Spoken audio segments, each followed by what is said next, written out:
what are the red flags you're looking for with the general contractors and the subcontractors? I am first off paying attention to the vehicle that they drive. Okay. Okay. I don't want the guy pulling up in the 1-ton F-350 that was bought in the last 3 years. That's a $100,000 truck, Mm-hmm. right? That dude's running a business, and I get it. And yes, he should be running a business, and he's going to make more money. I get it. Mm-hmm. But I don't want him, right? He's going to be $250 an hour per guy, so to speak, on average. And that doesn't work for me. I also don't want the guy pulling up in the Ford Ranger that's asking me for gas money up front. Yeah. Right. And ask me, like, I literally have had it, man. I've had contractors that I later find out are on work release. Like, we've been through the gamut of all of it. I want the dude pulling up in, the F-150, F-250 that's 10 to 20 years old, that looks a little rough around the corners, that, might be writing stuff on a napkin price wise, like, or asks me how much I want to pay, right, for the full job. And maybe there's a flat rate, for okay, so you and two other guys are going to be working on this, right? How long do you think it's going to take? Well, I think it's going to take 4 weeks. Great. We've got to do floors, doors.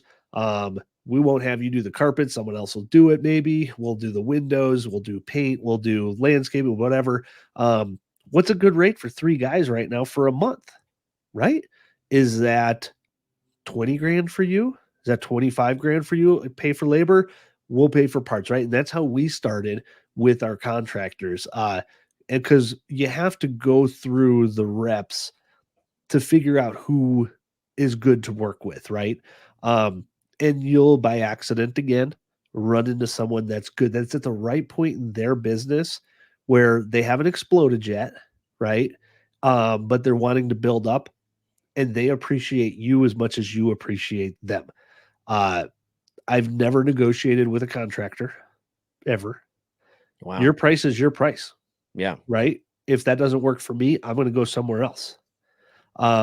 This isn't the Armando Montalongo, beating the shit out of your contractors because that's the only way you make. Oh, it's going to be $500 to remove that part of the roof. I'll give you 300. No, no, no, Yeah. no.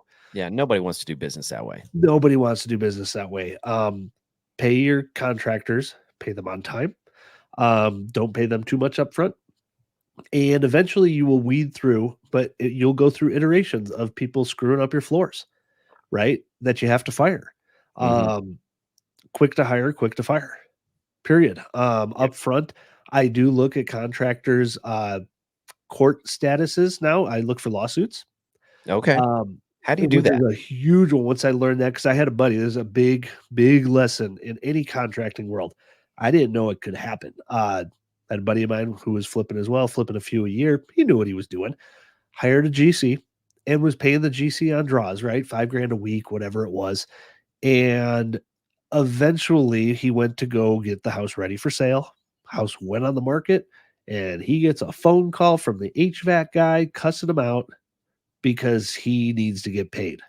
And he's going, "What are you talking about? Like, I paid the GC and he's paid you." Like, no, he hasn't paid me.